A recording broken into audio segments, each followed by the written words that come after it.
Bueno, vamos a informar con la mecánica de las preguntas de ustedes que representan el sentir, los sentimientos de la gente, de lo que está sucediendo en el país. Se nos quedó pendiente Juan Carlos y Sara Pablo. Y ahí terminamos y abrimos, ¿no?, para nuevas preguntas. Presidente Carlos Guzmán de Aba Noticias. Tres preguntas. La primera, si nos puede hablar de lo que usted sabe. Regularmente, como usted nos ha mencionado, un presidente de la República sabe todo lo que pasa en el país. Hace unos días, un atentado en contra de Omar García Harfuch, que actualmente funge como secretario de Seguridad Ciudadana de la capital de la República Mexicana, pero se menciona en redes sociales, en corridos periodísticos, de que él tuvo mucho que ver con Genaro García Luna, que prácticamente la carrera que él tiene se la debe a Genaro García Luna, hoy obviamente involucrado en esta cuestión allá en Estados Unidos. ¿Qué nos puede comentar usted de él? ¿Qué sabe usted de él en cuanto a esta cuestión de inteligencia que tiene el gobierno de México? Y también de las amenazas que hay en contra de otros secretarios, de otros funcionarios públicos. Si se menciona al secretario de Relaciones, Marcelo Ebrard, ¿qué nos puede comentar de ello, principio de cuenta? Bueno, constantemente hay anuncios, llamadas, amenazas a servidores públicos y se toman precauciones siempre. En este caso, creo que 10 días antes se tuvo información de que un grupo iba a trasladarse a la Ciudad de México para llevar a cabo un atentado y se mencionaba a los posibles blancos. Entonces se dio la instrucción primero de informarles y de cuidarlos, protegerlos. Esto creo yo que fue pues una ayuda y tiene que ver con la inteligencia, que no espionaje, y por eso creo que no fue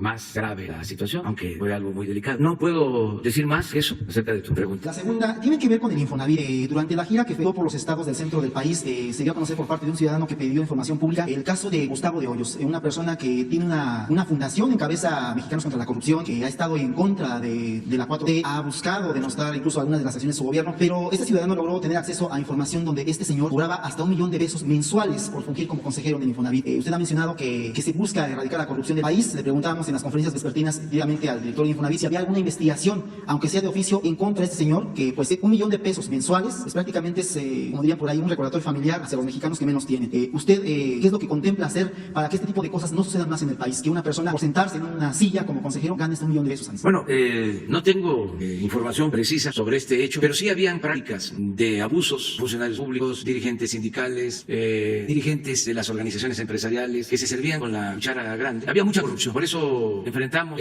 una campaña permanente de ataque, porque se está llevando a cabo una transformación. Yo ofrecí desde la campaña que íbamos a desterrar la corrupción, que íbamos a arrancar de raíz ese mal que tanto daña a México, que lo considero el principal problema de México. Sostengo que es la principal causa de la pobreza, de la desigualdad, de la violencia. Entonces, los grupos que vivían al amparo de que medraban, pues están inconformes. En el caso de este dirigente de la Coparmex, ya nos acusó hasta con el rey de España. Pero hay un dicho en mi pueblo, según el cual, cuando pasa algo así, la expresión es por algo será. Entonces, por algo será. Ya no son ellos los que se benefician del presupuesto. Ya no se permite que el presupuesto se quede en una minoría. El presupuesto es dinero del pueblo y se le regresa lo más que se puede a la gente. Y no se puede regresar todo porque en los gobiernos corruptos anteriores se endeudó el país y tenemos que pagar intereses de la deuda y tenemos que destinar recursos a instituciones que se crearon para simular que se combatía la corrupción o que iba a haber transparencia o que se atendía a la gente. Y todo eso significa un gasto oneroso, un aparato burocrático costosísimo, un gobierno que le cuesta mucho al gobierno mantenido y bueno para nada. Y ahí estamos buscando que la mayor parte del presupuesto le llegue de manera directa a la gente y ajustando el aparato burocrático, que no haya el lujo insolente que había. Pero esto pues no les gusta a nuestros adversarios y a sus voceros. Imagínense, si lo he dicho en otras ocasiones, recibían hasta $1 millón mensuales algunos columnistas y ahora pues ya no reciben esa cantidad, no dejan de tener ingresos. Ahora que se vayan preparando, porque buscando la manera de que operen, porque el atacarme es para ellos una empresa lucrativa. ¿Cuánto les dan para atacarme? Ganan por eso. Entonces deberían de cobrar, que siguen atacando, ¿no? Pero que de lo que les pagan, porque es prensa vendida o alquilada, que ayuden en algo. O sea, si son pues ya no $1 millón, pero 500,000, aporten 50,000 para una causa justa, ya que se mantienen su permiso, su licencia para seguir atacando. Y la tercera, relacionada con este viaje que va a tener a Washington, ¿cuándo parte a Washington? Y también relacionada, 2 meses ya para que sea la rifa del avión presidencial. ¿Qué noticias nos tiene? ¿Ya hay comprador? ¿Se va a vender? ¿Se va a quedar como parte del gobierno mexicano? Gracias por la respuesta. Sí, mire, vamos antes de contestar las 2 preguntas, quiero aprovechar que estoy hablando de los medios para informar que sí van a venir los de Twitter a informar a partir de la invitación. Y sí, yo quiero, de una vez les adelanto a los de Twitter, quiero que independientemente de que nos importa mucho el funcionamiento de la red que ellos manejan en Twitter y que nos expliquen cómo operan los bots, que son personas ficticias, robots, independientemente de que nos expliquen eso, que es muy importante para todos. Yo quiero que ojalá ese día nos traigan, si pueden hacerlo, en aras de la transparencia, quiénes son sus principales clientes en México y cuánto invierten en Twitter. Que esto incluya a personas físicas y morales, es decir, a ciudadanos, empresarios y a corporaciones, a partidos políticos, para saber quién es quién en la compra de servicios de Twitter. Una lista, si pueden hacer, porque como en todo, lo más eficaz es seguirle la pista al dinero, saber quién aporta más. Acerca de tus preguntas sobre el viaje, ¿no? Voy a ir a Estados Unidos, como ya es sabido. Me voy el martes, un día antes, para estar a tiempo. Y el miércoles es el encuentro con el presidente Donald Trump. Hoy se va ya a definir si llega y nos acompaña el primer ministro Trudeau de Canadá, o es una ceremonia nada más de el gobierno de Estados Unidos y nosotros. Hoy vamos a saber sobre eso. Estamos avanzando en la rifa. Ya se han vendido muchos boletos. Voy a pedirle, si les parece, el lunes al director de la Lotería Nacional que les informe cómo vamos con la venta de los boletos para la rifa del 15 de septiembre del avión presidencial, que es, como ya saben ustedes, entregar premios de 20 millones de pesos a quienes se saquen de esta rifa. Se van a entregar en premios 2,000 millones de pesos en premios. Entonces van a informarles cómo vamos. Pensamos que se van a vender todos los boletos porque la gente está ayudando, cooperando. Todo lo que se obtenga de la rifa es para la compra de equipos en hospitales, para comprar equipos médicos. Así se definió desde el principio, desde antes de la pandemia, y ahora con más razón, para que dejemos muy bien equipados todos los hospitales. Ese es el propósito. Y el avión tiene ofrecimientos, o sea, hay ofrecimientos para la compra del avión, pero como vino la pandemia, todo se detuvo. De todas maneras, le voy a pedir también al director de manobras, Jorge Mendoza, que venga el lunes y que explique cómo va de la venta del avión, de todos los aviones, de los helicópteros, y cuándo regresa el avión, si no se va a vender, cuándo va a regresar y se le va a entregar a la Fuerza Aérea para que lo siga manteniendo, porque constantemente se le está dando mantenimiento hasta que se venda. Pero independientemente de que si se venda o no el avión, si sale el comprador de acuerdo al avalúo, porque se va a vender, pero rematarlo, y eso no se quiere, tiene que ser en el precio del avalúo. De todas maneras, con la rifa nos vamos a vender recursos. Sobre el caso de Guanajuato, hay información que indica que esta masacre en este centro de rehabilitación fue cometida por el CAL Jalisco. ¿Ustedes qué informaciones revisaron en el Gabinete de Seguridad? También preguntarle sobre Guanajuato, qué dato tiene, porque dijo que se iba a hacer una investigación porque habían liberado a todos los integrantes del ártel de Santa Rosa de Lima, incluida la mamá del Marro, que había sido detenida. ¿De quién había sido la responsabilidad? ¿Qué es lo que tiene hasta el momento? Pues es algo que se está investigando todavía.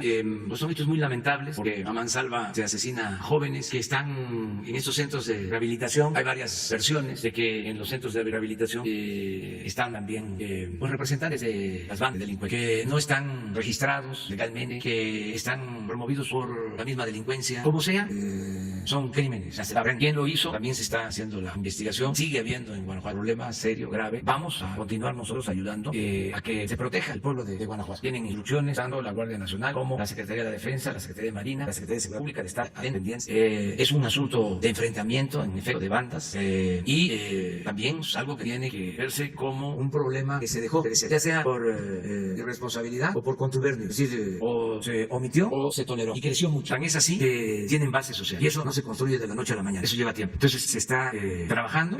Lo mismo con la idea de que es mejor la inteligencia de la fuerza. Y se está trabajando bien.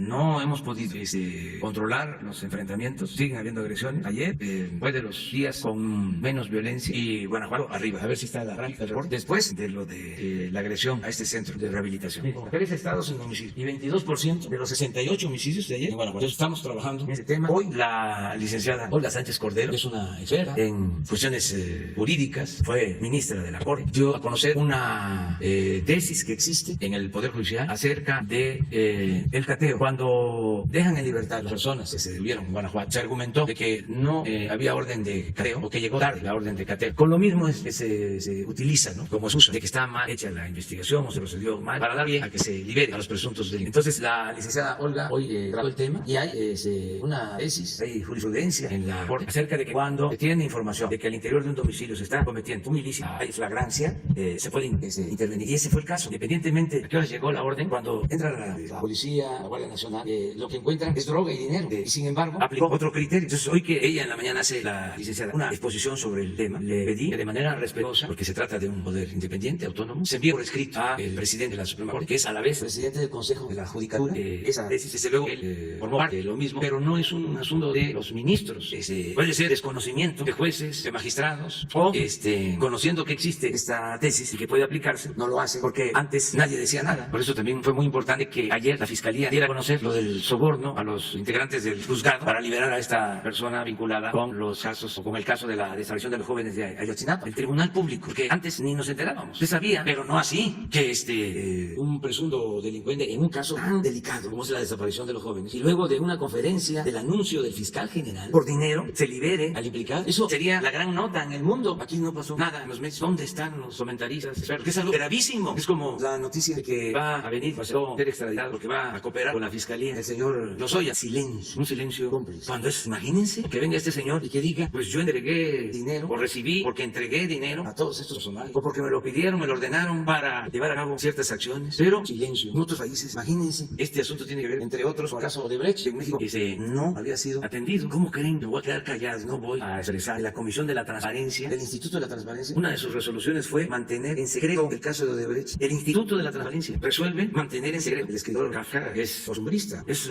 surrealismo puro. Las series de Netflix, no, son muy fresas, aburridas. Esto sí es cultural, esta realidad amarga, perversa, todo esto existía. Entonces por eso, dando coraje contra el gobierno que represento, y no solo contra el gobierno que represento, se meten ahí. En eso quiero aprovechar para decirles, es conmigo, no con ellos. Mi esposa no va a ser candidata a nada, ella no es primera dama, es una mujer independiente con criterio. Lo que ella expresa es lo que piensa y yo no censuro, no limito su libertad porque se han emprendido para ella, desde luego para mi hijo. Entonces, es conmigo, yo soy el que estoy conduciendo el proceso de transformación, yo soy el que estoy a la cabeza de este proceso para erradicar la corrupción y me siento orgulloso. Además, no estoy solo, somos millones de mujeres, de hombres que estaban hartos de que una minoría se sintiera dueña del país, de que México fuese el país de unos cuantos y que no contara, que se humillara, que se ofendiera, que se robaran el dinero del pueblo. Entonces vamos a seguir adelante. Sobre este caso de Guanajuato, nada más preguntarle si pediría usted también se investigue a los jueces o los responsables de que quedaran en libertad todos estos integrantes del cártel Santa Rosa de Lima. Ya decía esta tesis. Es que de acuerdo a esta tesis podría fincarse responsabilidad, pero eso ya va a corresponder al Consejo de la Judicatura y a las autoridades competentes en Guanajuato. Hoy va a enviar la carta la secretaria de Gobernación, la presidenta de la Suprema Corte de Justicia, que es a la vez, repito, presidente del Consejo de la Judicatura. Y le voy a pedir, no creo que haya problema, porque el presidente de la Suprema Corte de Justicia, ministro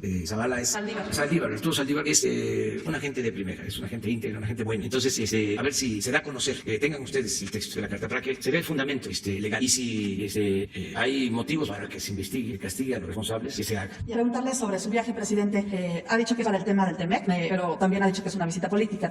Estará reunido en una bilateral con el presidente Trump. ¿Usted qué temas pondría sobre la mesa? O solo van a limitar el diálogo a ese asunto comercial. Preguntarle, entiendo, se va en vuelo comercial en Mares, si nos puede compartir su itinerario, dónde va a ser escala. Y también si el presidente Trump, sé que no es una visita de Estado, pero si le ha ofrecido la casa Blair para hospedarse, o dónde usted se va a quedar allí. Pues estoy viendo todo eso. Ya compré los boletos para salir. Ya en su momento se va a decir, para que no le demos tanto tiempo a los que puedan ir a provocar, que no les hagamos el trabajo, ¿no? Que investiguen un poco. Y el que vaya, pues ya sabemos que es conservador, opositor, y sí vamos a salir el martes para estar un día antes del encuentro. Eso es lo que está ya establecido. Se está revisando el formato del encuentro y sí el tema principal es el inicio de esta nueva etapa del Tratado Comercial de México con Estados Unidos y Canadá, que considero, repito, es un momento importantísimo. La entrada en vigor del tratado nos va a ayudar mucho en la reactivación de nuestra economía y ayuda también a Canadá y ayuda a Estados Unidos, ayuda a las tres naciones, ayuda a toda la región de Norteamérica. Entonces ese es el tema principal. Sí, seguramente vamos a platicar sobre otros temas. El presidente Trump, cuando era joven, como yo, jugaba a béisbol, era pitcher, llegó a llegar hasta 80, 85 millas como pitcher. Además que yo en ese tiempo debateaba a los pitchers que tiraban más de 100 millas, no es para resumir. Entonces podemos hablar del béisbol, podemos hablar de muchas cosas, de todo sin confrontación, porque es un encuentro político, porque la política, entre otras cosas, se inventó para evitar la confrontación, la guerra. Entonces es una relación amistosa y de trabajo. Tengo entendido de que están reparando la casa o algo así y ofrecieron pagarnos el hospedaje en un hotel. Yo estoy pensando dónde me voy a quedar porque tengo amigos también, por ejemplo, pero ya poco a poco.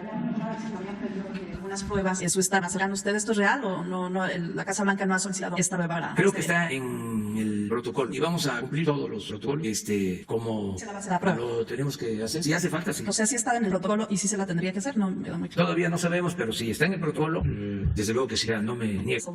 Todavía se está viendo, ¿no? Está analizando eso. Pero todo, sin ningún problema. O sea, no tenemos nada que ocultar. Y vamos también con la frente en alto como representante de un gran pueblo y de un gran país. Presidente, buenos días. Alberto Martínez Espinosa, corresponsal de Jaime Farías Informa desde Cancún, Frecuencia CAT, y desde mi canal de YouTube es Ahora AM. Fíjese que hay una polémica en Quintana Roo por declaraciones de algunos hoteleros que indican que el acceso a las playas va a ser únicamente para los turistas y es durante esa contingencia sanitaria, ¿no? Y queríamos saber qué opina usted sobre este acceso a las playas de Cancún. Bueno, no conozco qué decisión se ha tomado. Le voy a pedir al secretario de Turismo, a Miguel Torru, que emita un punto de vista, una opinión sobre este caso. Eso es de la Secretaría de Salud, porque como son playas federales y es en el caso de la contingencia... Lo mismo que la opinión del secretario de Turismo, que tome en cuenta la recomendación de salud. Y una segunda pregunta, presidente. En el caso del servicio profesional de carrera, y usted que comentaba sobre erradicar la corrupción, realmente no ha habido cambios en este servicio profesional de carrera, en los subsistemas. Hay un subsistema que se llama de ingreso y sigue siendo las mismas prácticas desde que se inició este servicio profesional de carrera desde el año 2003. Sigue siendo el mismo examen técnico, donde lo aplica, lo elabora el jefe inmediato de la plaza que se va a concursar. Entonces eso siempre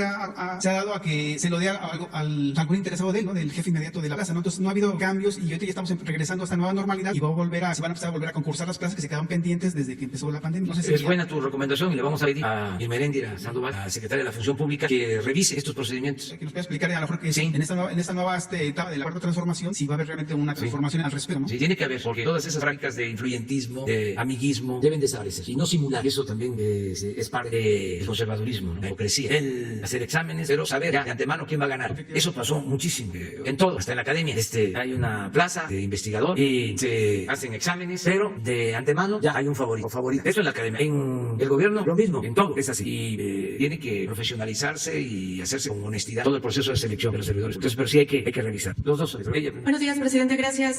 La primera pregunta es si ya usted también tiene fecha para invitar allí al director, al responsable de la construcción del corredor del Istmo de Tehuantepec, sobre todo porque se tiene información de que hay ahorita un separo vaya la obra en un tramo en Oaxaca que va de Mogoñé a Nuevo Ubero, porque la gente de la comunidad Mije no está todavía como muy de acuerdo, no está dando su aval, puesto que todavía no saben cuál va a ser el impacto económico, ambiental y pararon ahí esa construcción. Entonces no sé si ya tiene usted pues alguna fecha que venga precisamente también para darnos un poquito más información acerca de esta obra. Sí, vamos a invitarlos a que vengan y que pongan. Yo no tengo esa información, de todas maneras lo voy a revisar. Yo lo que he recomendado y se ha cumplido es que se consulte a las comunidades y se han llevado a cabo consultas y en todos los casos la gente está de acuerdo en la modernización de la vía del ferrocarril del Istmo, en este caso. De todas maneras lo vamos a revisar y le vamos a pedir al director del programa que los ponga, que venga aquí para que se conozca bien. Okay. Y otra pregunta tiene que ver, ¿cuál sería la estrategia en los estados para impulsar el turismo ahora dentro de este contexto de reapertura de actividades, de la reapertura de los hoteles y demás? No sé si hay alguna estrategia que ya se esté planteando, que ya se esté trabajando al respecto. Sí, el secretario de Turismo está trabajando con los gobiernos de los estados para eso, para aumentar el turismo, primero en lo interno, que es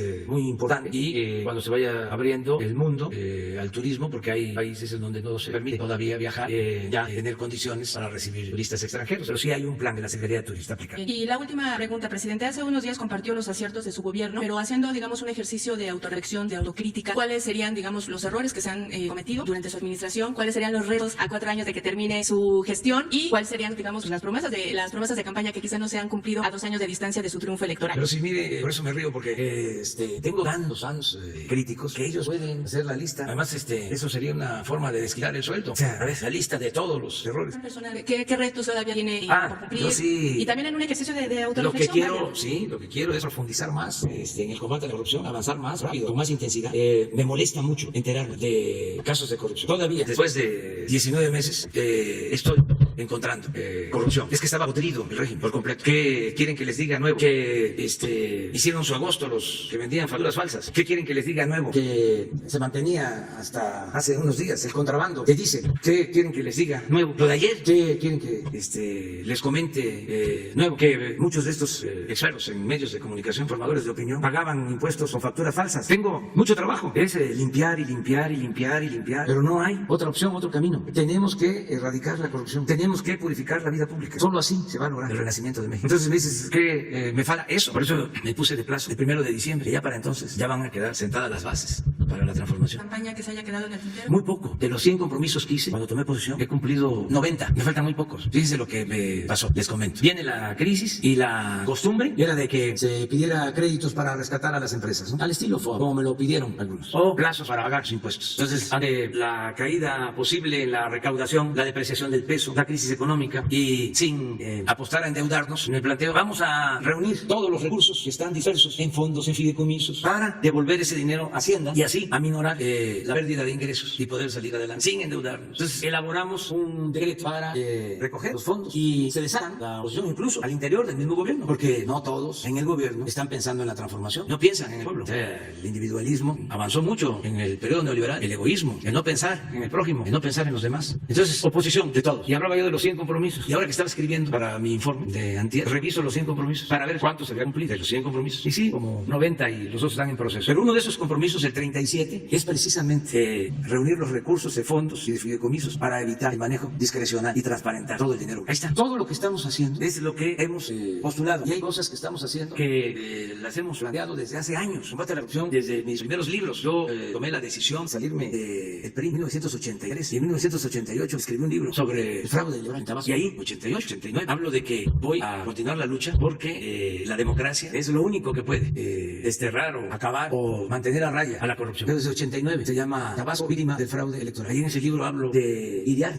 ¿Cuánto es de 89 a la fecha? 31 años. El columnista del Financiero que me ataca un día sí y el otro también, porque ahí describo de lo que fue a hacer a Tabasco. Yo era candidato, lo mandaron, que le dieron unas crónicas y desde luego a favor del régimen. Entonces son muchos años. Entonces, ¿qué otra cosa? Pues el que sigamos adelante. Afortunadamente no me he enfermado, eso también es importante. No he padecido de ninguna enfermedad grave. Después de que me dio el infarto estoy bien, tomo mis medicinas y tengo fortaleza. Entonces, pues eso me ha permitido ir hacia adelante y no estoy cansado, estoy entero al 100 y vamos a lograr la transformación de México. Y es un timbre de orgullo transformar el país. Y muchos están ayudando. Imagínense quién se lo va a perder. Hay veces que pasa el tiempo, siglos, y no sucede nada. Imagínense lo que pasó durante los 6 siglos de dominación colonial. Todo plano. Y ahora nosotros tenemos la dicha enorme de estar en la cresta de una ola de transformación. Lo que vamos a poder contar es un momento estelar en la historia de México y ser protagonista de este cambio en el que participamos millones de mexicanos. Porque yo no sería nada, ya me hubiesen destruido políticamente hablando, si no contara yo con el apoyo de millones de mexicanos. Este es un movimiento de todos, la victoria fue de todos. Hay muchos que empezaron esta lucha, que se nos adelantaron, que fueron precursores, muchos que todavía viven, que lucharon desde antes que nosotros. Algunos no imaginaron de que íbamos a lograr esta transformación. Era de cuando se triunfó. Pellízcame, para ver si es cierto. Vean nada más lo que ha pasado en los últimos meses, los cambios, cuando se habían visto tantas cosas. Entonces somos, en ese sentido, afortunados. Es por eso adelante. Y es normal que exista oposición, es parte de la democracia. Más siempre ha existido el conservadurismo. Y siempre cuando hay una transformación, pues hay un movimiento opositor, hay una reacción, que es lo que está sucediendo. Me da mucho gusto que los de la oposición sean minoría. No es que yo esté menospreciando, pero es una oposición que está de la clase media hacia arriba, hacia la cúspide de la pirámide poblacional. El pueblo, en su inmensa mayoría, me refiero al pueblo de abajo, no está oponiéndose al gobierno. Es un caso interesantísimo, porque si es una oposición que se manifiesta en vehículos. ¿Cuándo se había visto eso en México? Porque en Chile la oposición conservadora salía a las calles con cacerolas, pero acá es en carro.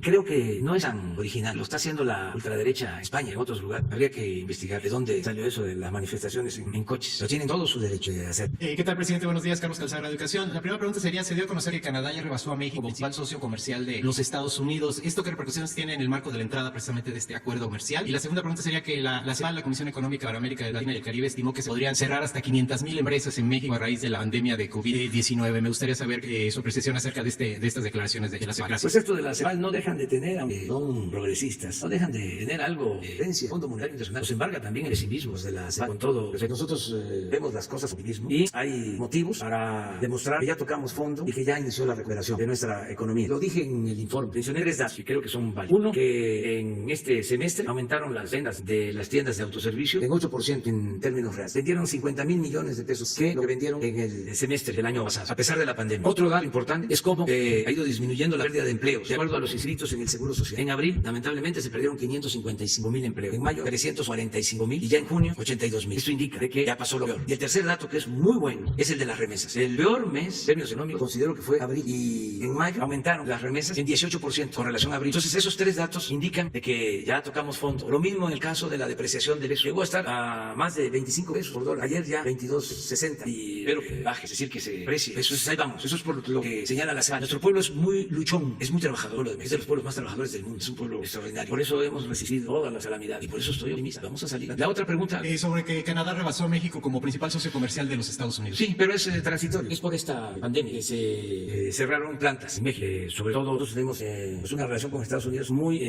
integrada a la industria, la maquiladora y en especial la industria automotriz, la industria de autopartos. Entonces eso es lo que llevó que nos desplazara a Canadá en la relación con Estados Unidos. Pero todavía viene la recuperación y con el tratado no solo se va a mejorar México, se va a mejorar la relación en Canadá y en Estados Unidos, porque es la integración económica de una región del mundo muy importante. Es una estrategia para fortalecernos mutuamente. Entonces, ese es el motivo del viaje. Hay elementos nuevos en el tratado. 2, por ejemplo, importantísimos. Primero, el que haya más componentes de nuestros países en todo lo que se produce, los insumos que se utilicen para la fabricación de mercancías sean producidos en los 3 países. O sea, que sea más alto el componente insumos que se requieren en la elaboración de todas las mercancías de la nación. Eso es muy importante. Y lo otro, la cuestión laboral. El que no haya desventaja en cuanto a salario, en cuanto a condiciones laborales, que se busque igualar, hacer uniforme, aunque sea en un proceso, la situación laboral de México con la de Estados Unidos y de Canadá, por las diferencias tan marcadas que existen entre lo que gana un obrero de la industria automotriz en México y lo que gana un obrero de la industria automotriz en Estados Unidos o en Canadá. Llega a ser hasta 8 o 10 veces más. Entonces eso ya está en el nuevo tratado. Y ya por último, presidente,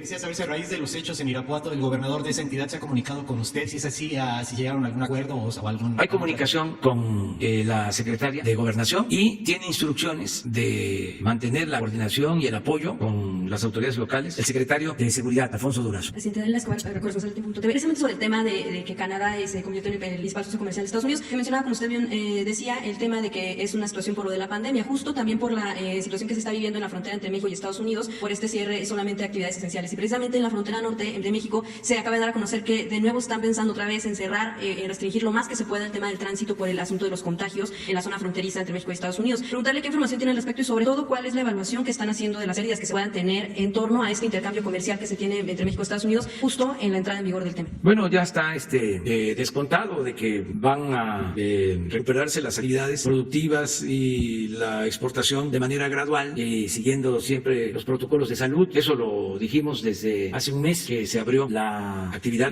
productiva en empresas de la industria automotriz, que son empresas que están ubicadas en el norte. Muchas empresas de automóviles forman parte de las cadenas productivas, se los vinculan a Estados Unidos o a Canadá. Entonces se abrieron, se están llevando a cabo protocolos de salud y también se dijo que si había rebrotes y no se cumplía con las medidas sanitarias, se tenía que dar marcha atrás y cuidar a la población y cuidar a los trabajadores. Y es lo que se está haciendo. En el caso de Sonora y en el caso de Tamaulipas se tomaron medidas para que se cumpla lo que está pactado acerca de solo permitir el tránsito en actividades esenciales. Eso es un acuerdo que tenemos con el gobierno de Estados Unidos. Se mantiene el mismo acuerdo, es decir, no varía. Lo que se está haciendo es ahora parte del gobierno Sonora que lo solicitó y está totalmente de acuerdo en la Secretaría de Relaciones Exteriores, y lo mismo creo en el caso de Tamaulipas, es cuidar la frontera para que se cumplan las normas establecidas, pero no son cambios en lo que se hablaba de filtros, entonces no se van a agregar medidas a las que ya hay. Pues para cumplir de que el tránsito se dé solo en el caso de actividades esenciales. ¿Ya no se estaba cumpliendo? En algunos casos no, o sea, y se va a hacer más estricto en eso. Y en segundo lugar, ahora que bueno, pues va a Estados Unidos, si bien ya se lo preguntaban, pero preguntarle si no considera, sobre todo con la situación que se está dando en torno a la seguridad en el país, si no consideran que es tiempo de hablar, ahora que tendrá la oportunidad de estar con el presidente Donald Trump, de hablar del tema del tráfico de armas. Sí, hay muchos temas. Imagínense que yo le pregunte al presidente Trump que solicite que nos ayude para saber todo lo que pasó en el operativo de Rápido y Furioso. Hay muchos temas. ¿Cómo fue que permitieron en ese tiempo la entrada de armas? Además, sin darlo a conocer. ¿Cómo lo permitió el gobierno de Estados Unidos? ¿Cómo lo permitió el gobierno de México? Temas hay muchos, pero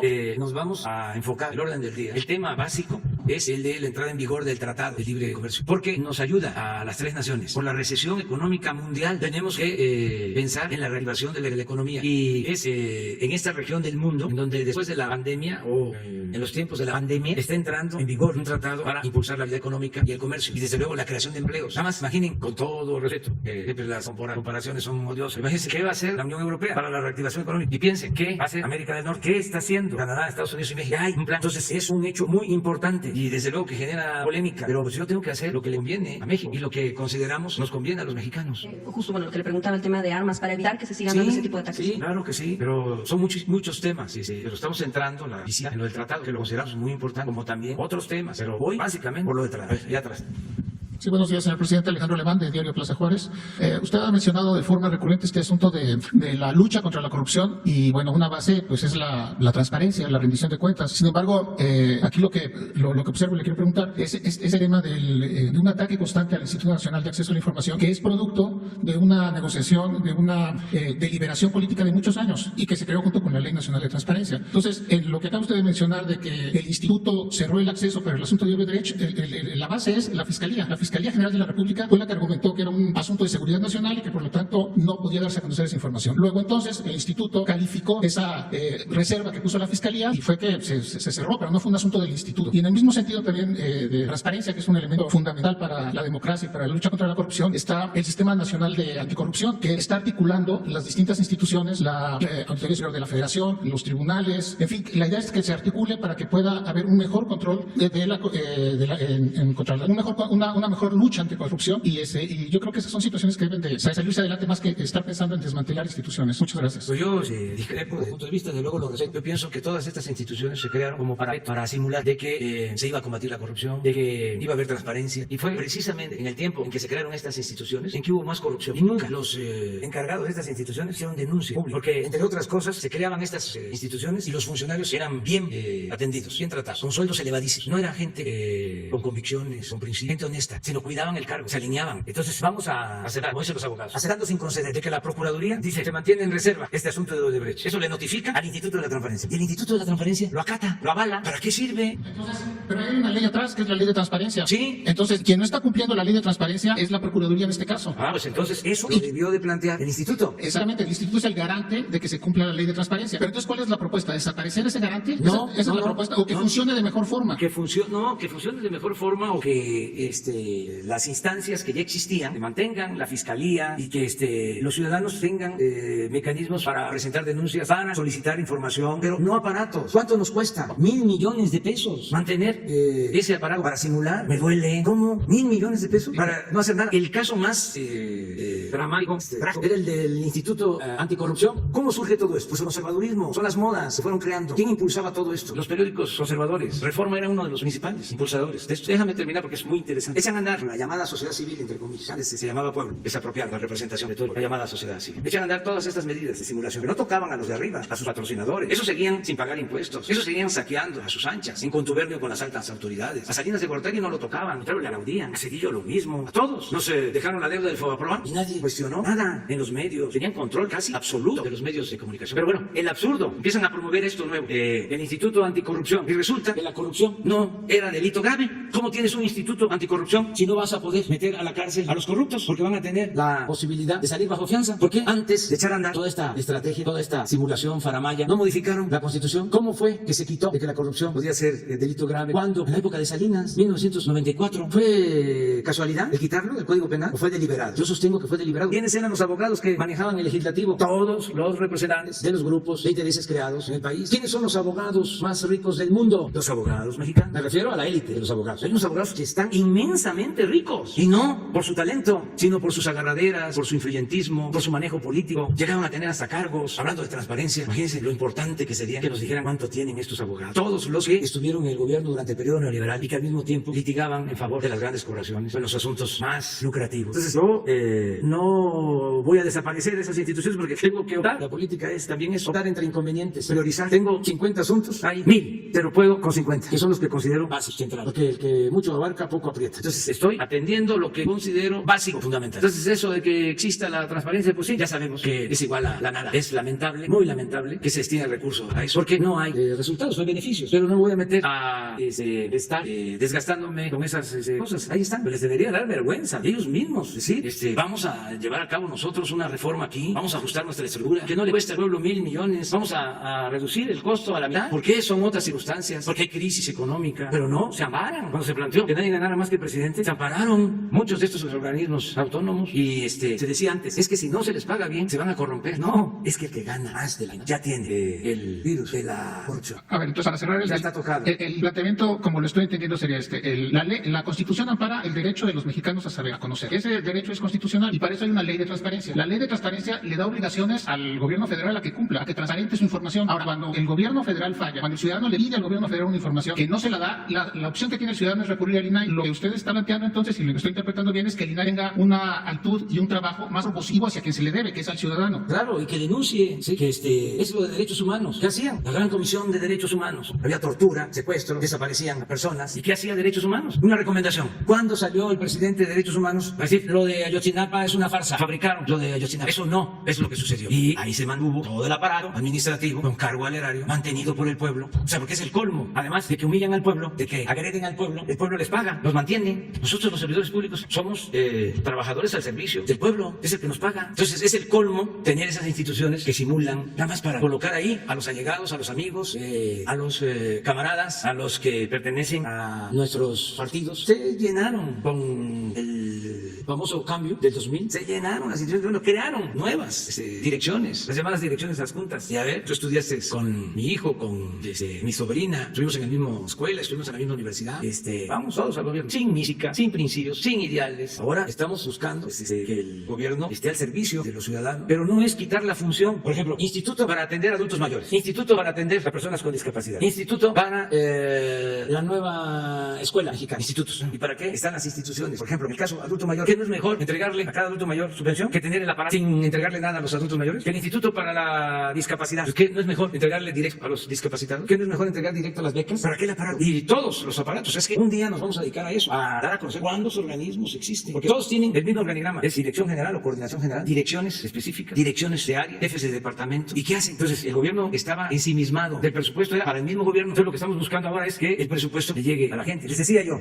en 6 meses, en términos generales, vendieron las tiendas de autoservicio. Estamos hablando de Doriana, Chedraui, Walmart, Oxxo, como 500.000 millones en 6 meses. Estamos como 85.000 millones por mes. Consumo. La mayor parte de la gente consume en esas tiendas. Vamos a hablar de 100.000 millones de consumo de productos. En la mayoría de los casos son productos básicos, porque no hay para consumir otro tipo de productos desgraciadamente. O es menor el porcentaje. 100.000 millones al mes de consumo en estas tiendas. Si nosotros inyectamos 100.000 millones abajo, directo, estamos ayudando mucho a eso. Resúmenle, lo de las remesas va también abajo. Entonces, ¿por qué no podemos destinar más? Porque nos cuesta mucho todavía para lucrar. ¿Cuánto liberamos del presupuesto? Y eso que dan destinados recursos como nunca, de manera directa, 750.000 millones este año. Yo quisiera más. ¿Y de dónde sale? ¿O de dónde podría salir? De aumentar impuestos. No. ¿De endeudar al país? No. ¿De apretarnos el cinturón con la austeridad republicana y ajustar el aparato burocrático? Sí. Además, dentro de eso, cuidar no despedir a los trabajadores. Porque lo otro que hacían era que hablaban de ajustes y siempre le pegaban abajo. Arriba seguían los excesos, sueldos elevadísimos y toda la parafernalia del poder. Entonces, la mecánica nuestra va en otro sentido. No es dejar sin protección a la gente. No es que no haya transparencia. Fíjense lo que hacemos aquí. Garantizamos el derecho a la información todos los días. ¿Cuántas cosas transparentamos? Y no solo lo que yo informo, lo que ustedes dicen, preguntan, exponen libremente. Entonces, vamos hacia adelante. Les propongo que nos vamos a ver el lunes.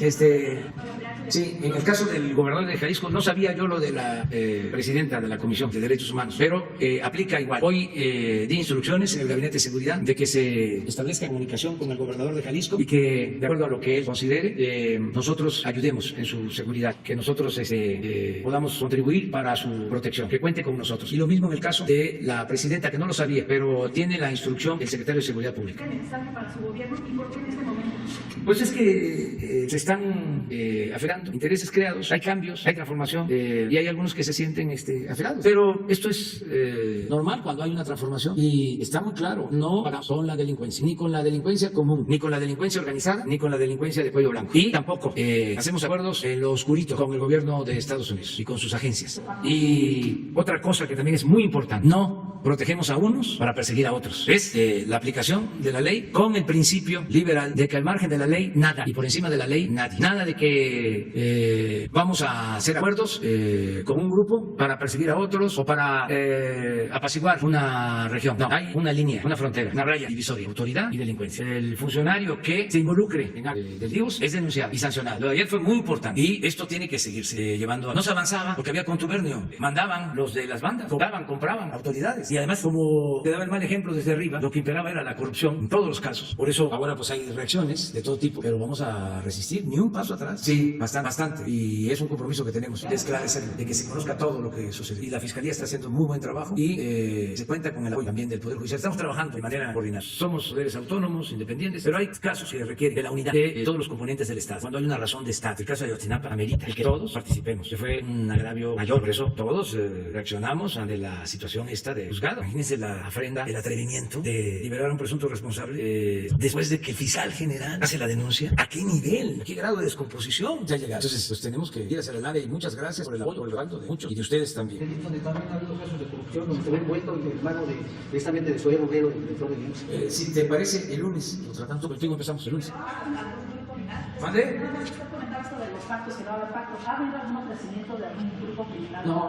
No, porque es que el